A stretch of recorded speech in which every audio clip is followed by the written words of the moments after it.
and my nails are the ghetto, okay? The ghetto. So today's drink is definitely inspired by the current lockdown and social distancing coronavirus has us on. And speaking of Corona, our key ingredient today is a Corona. So we're gonna call this a quarantini, and you will need half a cup of Corona beer, half a cup of ginger ale, 1 ounce or 1 shot of your favorite tequila, and some limes for garnish.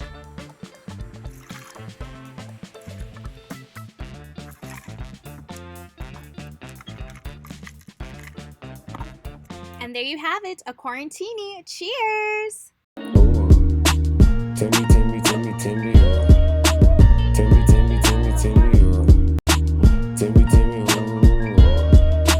Thembi, Thembi.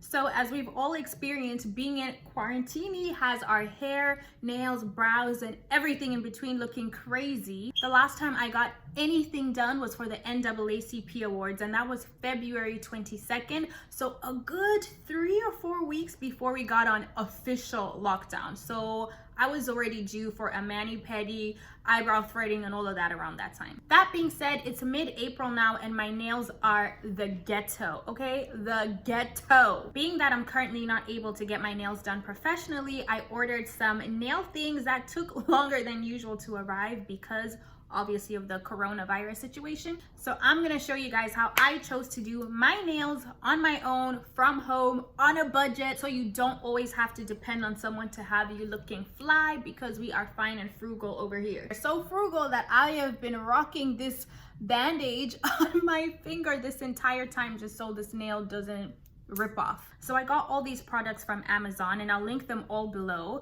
The nail kit came with a manicure set that includes all the necessary mani tools like a file, a brush, cuticle remover, and all the things of the like, as well as 6 gel nail polishes, including a UV light and the top coat and base coat. I will cheers to that.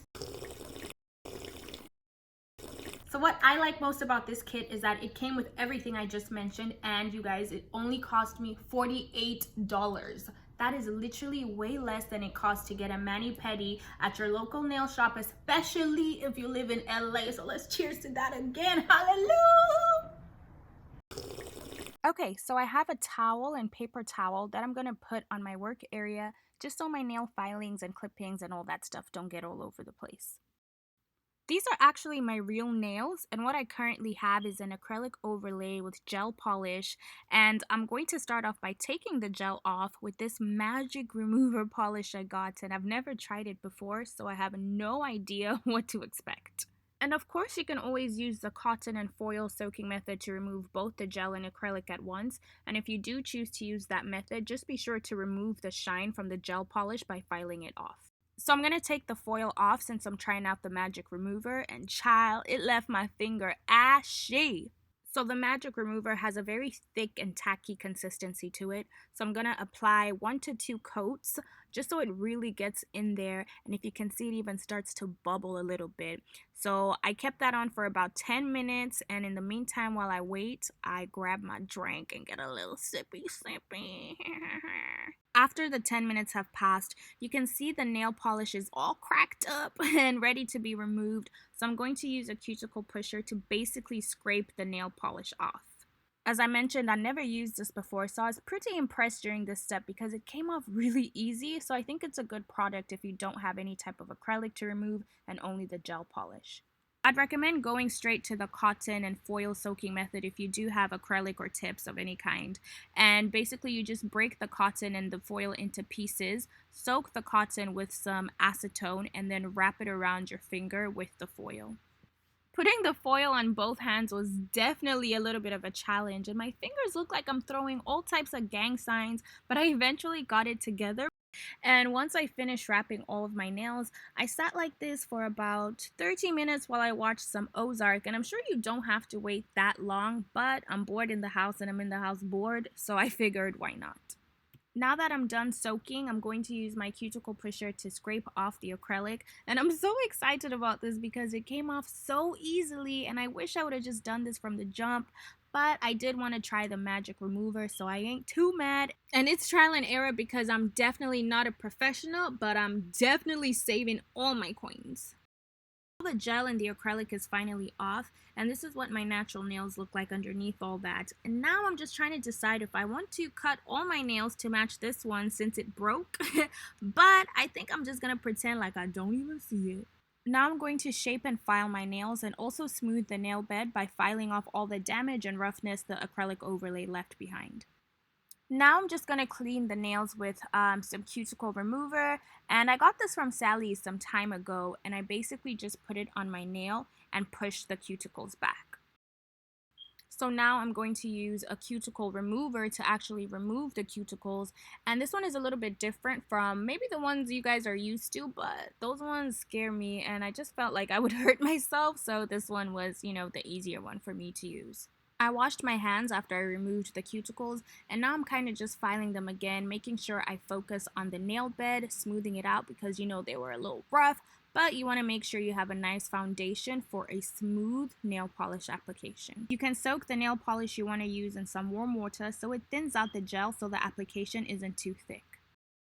I'm cleaning the nail with some acetone, and you can use nail polish remover, but what this does is dehydrate the nail to help the curing process under the UV light, and I'd recommend doing this with a towel or paper towel and not cotton, just so it doesn't leave lint on the nail, which if it does, you'd only really see that after you start polishing.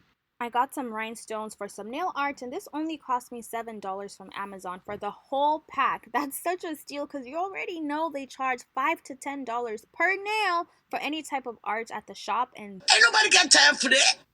I'm going to start the polish process by applying a base coat. I set my UV light to 120 seconds so my nails get the maximum curing time. Now I'm going to paint my nails, and I chose color number 27 for my kit.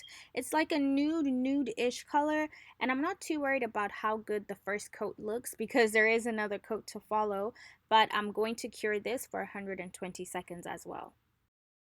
So this is what my nails look like after adding and curing my second coat, and I missed this step, but if you have a skinny makeup or paintbrush you don't use, dip it in some acetone to clean off the sides as you go. So now I'm adding my rhinestones, and although I have glue, I'm going to use a top coat to stick them on as a 2-in-1 money saving tip. So I basically put a thin coat where I want the rhinestones to go and add them very carefully. So I slightly press down on them just to add some pressure and make sure they're secure, and then I cure it for 120 seconds and even press down just a little bit more while it's curing just so it really gets that hold. I did the bigger rhinestones first just so they can continue to harden as I go, and I basically just repeat this process to complete my design. I kind of just did whatever design came to mind, but girl, all this bling would have cost me way extra at the nail shop. Now that I'm done with the rhinestones, I'm going to finish off by applying the gel top coat on all my nails, especially the ones with the rhinestones, and I did those last just so it really seals it during the curing process, and it also hardens it so they won't move. So now I'm using some cuticle oil. This one came with the kit, and I just put it around the nail bed and it basically just nourishes the nails. So this is the final look, and there's a little bit of a glare from the oil and the light, but I'm really happy with how it all came out, especially with this being my first time really doing my nails like this, and I'm excited to keep doing them myself moving forward because they're only going to look better with practice. And I actually do plan to continue doing them for myself post-lockdown because if I can do all of this for a one-time payment of $55, that includes the nail tools, the polish, the UV light, and the rhinestones, I'll be saving so much money. So cheers to that. And an even bigger cheers and thank you to you for watching. Thembi, Thembi, Thembi, Thembi.